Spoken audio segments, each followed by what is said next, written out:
kurban. Sunnah-sunnah terkait dengan kurban. Setiap dikerjakan sunnah-sunnah ini pahalanya banyak, Pak.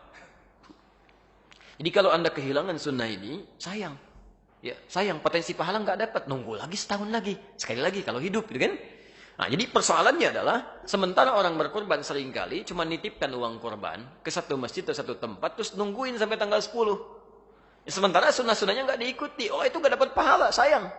Ya kalau cuma nunggu-nunggu saja, sayang. Ya, sayang, potensi nggak dapat. Apa di antara sunnahnya? Kita langsung ambil dari kitabnya saja. Ya, kita bacakan. Di antara yang pertama, kita lihat di hadis riwayat Muslim, alhamdulillah. Nomor hadis 1977, 1977, bab yang ke-39. Ya. Jilid yang ke-7, halaman 152. Untuk pembukanya. Baik, sunnah pertama. Jadi Anda kalau nanti mau berkorban, tolong garis bawahi betul ini ya. Bismillahirrahmanirrahim. Bab, satu pembahasan. Babun nahyi man dakhala alaihi ashru dzil hijjah wa huwa muridu tadhiyah. Satu pembahasan tentang larangan. Nah, jadi sunnah pertama bentuknya bukan perintah tapi larangan. Awas ya. Jadi ada sunnah bentuknya perintah, ada sunnah bentuknya larangan. Tidak setiap sunnah itu perintah, ada juga larangan. Nah, itu pahalanya sama. Ya. Baik, pelan-pelan. Babun nahyi, bab tentang larangan. Man dakhala alaihi ashru dzil hijjah, bagi siapa yang telah memasuki awal 10 pertama Dzulhijjah. Maksudnya tanggal 1 Dzulhijjah sudah masuk, gitu kan? Wa huwa muridu tadhiyah, dan dia menginginkan untuk berkurban. Ya. Jadi ada orang yang memang sudah punya rencana untuk berkurban. Kalau Anda sudah punya rencana, sudah disiapkan, hewan sudah mau dibeli, kan? Maka sejak tanggal 1 Dzulhijjah, sunnah pertama, ayyakhdha min sya'rihi aw adhfarihi syai'a. Nahyun an ya'khudha min sya'rihi aw adhfarihi syai'a. Itu ada larangan memotong kuku dan seluruh rambut yang melekat pada tubuhnya. Saya ulang, larangan memotong kuku dan seluruh rambut yang melekat pada tubuhnya. Baik, yang pertama, larangan ini berlaku khusus bagi yang akan berkorban saja. Kalau yang tidak perlu. Jadi ini bagian pertama. Yang kedua, sifatnya adalah jika sudah ada keinginan, kehendak yang disertai kemampuan untuk berkorban. Jadi kalau begini, Anda siap korban, uang ada, kan? Uangnya ada, sudah disiapkan, mau beli hewannya, sebelum masuk Dzulhijjah, maka tanggal 1 larangan sudah berlaku.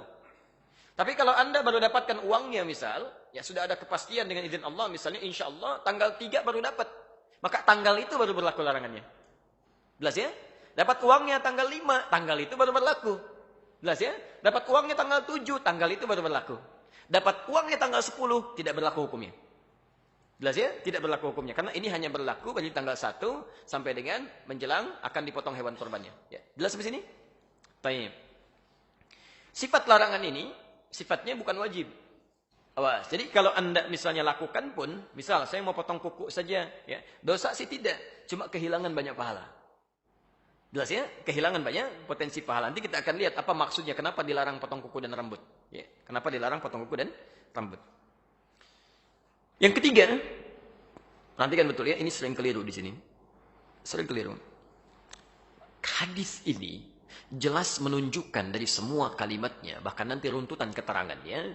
Yang dimaksud larangan itu berlaku pada orang. Bukan pada hewannya. Bukan pada hewan. Nah ini ada kekeliruan-kekeliruan yang menyebar di masyarakat menunjukkan bahwa, nanti saya perjelas lebih jauh di siaran yang lain, bahwa ada sementara mengartikan yang dilarang itu adalah memotong kuku dan bulu hewan kurbannya. Ini yang jadi fatal, kesalahan ini terjadi, maaf, adanya proses penerjemahan, khususnya di Indonesia, yang punya kebiasaan buruk. Jadi penerjemah ini kadang-kadang penerbitnya membagi-bagi terjemahan nih. Ya. Ini misalnya Sahih Muslim nih, dibagikan ke sekian orang, 3 orang menerjemahkan. 3 orang ini kan kapabilitasnya berbeda-beda. Dan tidak bisa membedakan antara bahasa hadis dengan bahasa fikih. Apa yang terjadi? Ada yang mengartikan larangannya, larangan memotong kuku dan bulu binatang korban. Diterjemahkan ke dalam bahasa Indonesia, ini saya ada kopiannya ya. Nanti lebih jelas lah bisa kita bahas di kesempatan lain. Ini diterjemahkan ke dalam bahasa Indonesia, ya di halaman 899 ditulis kitab kurban dan disandarkan pada seorang syekh yang sangat populer sekali.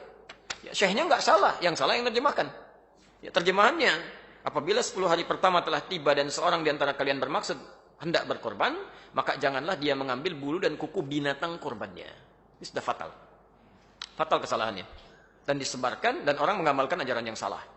Baiknya, di mana letak kesalahannya? Satu, redaksi hadis yang menunjukkan pada orang. Disebut oleh Nabi, rambut Pak Ibu sekalian, mohon maaf ya, mohon maaf. Di sini rambutnya menggunakan kata basyar. Rambut itu istilah khusus yang melekat pada manusia. Kalau pada hewan, bulu. Dan lain, bulu ayam, bulu kambing, ya, bulu sapi, bulu domba. Nggak ada rambut ayam. Rambut kelinci bagus banget ya, bulu. Itu ya, kalau kita rambut. Jelas ya? Itu bagian pertama. Yang kedua, di Sahih Muslim ini ada kita mesti belajar cara membacanya. Beda dengan baca Al-Bukhari, lain. Sahih Muslim ini ada hadis berbintang, ada hadis tidak berbintang. Kalau yang berbintang itu tandanya dia punya asbabul wurud, sebab hadis itu disampaikan. Sebab hadis ini sampai ke kita, sampai dirangkum oleh Imam Muslim, itu ada salangan beberapa sahabat yang belum tahu tentang informasi ini, mendekat ke Idul Adha itu pada masuk ke toilet, ke hammam. Ada yang cukur kumis, cukur bulu ketiak, macam-macam. Diadukan itu kepada Ibnu Musayyab yang punya hadis ini. Kata Ibnu Musayyab, "Hadza haditsun qad nusiya wa turika." Ini hadis sekarang sudah banyak orang yang lupa, banyak ditinggalkan. Kata beliau, disampaikanlah hadis ini, maksudnya orangnya. Orangnya, jangan potong kuku, jangan potong rambut. Itu orangnya, kata Ibnu Musayyab. Yang ketiga, mohon maaf, ya, secara rasional saja dengan menggunakan logika, itu mudah dipahami. Mohon maaf, nggak ada faedahnya, nggak ada kerjaan motongin kuku hewan. Bapak mau ngapain motongin kuku sapi? Dan bagaimana caranya begitu dipegang kakinya, nendang dia aja gitu kan? Nah, itu nggak ada kerjaan motongin kuku sapi. Ya, jadi di sini ada sesuatu yang harus kita pahami lebih dalam. Dan ada maksudnya. Di sunnah yang pertama ini maksudnya supaya Allah berkenan nanti mengampuni dosa-dosa yang bersangkutan ketika hewannya disembelih. Di begitu hewan disembelih, dari ujung rambut sampai dengan ujung kuku paling bawah di kakinya, itu Allah berkenan mengampuni. Khawatir ketika belum diampuni sudah dipotong, terpisahlah bagian dari dirinya. Bersaksi di akhirat nanti, gitu kan? Nah, padahal sebagian dosa-dosanya sudah terampuni di hadapan Allah Subhanahu wa taala. Nah, ini baru sunnah yang pertama, belum bagaimana nanti sunnah memilih hewan kurbannya, sunnah cara menyembelihnya, sunnah cara membagikannya, termasuk persoalan-persoalan di dalamnya.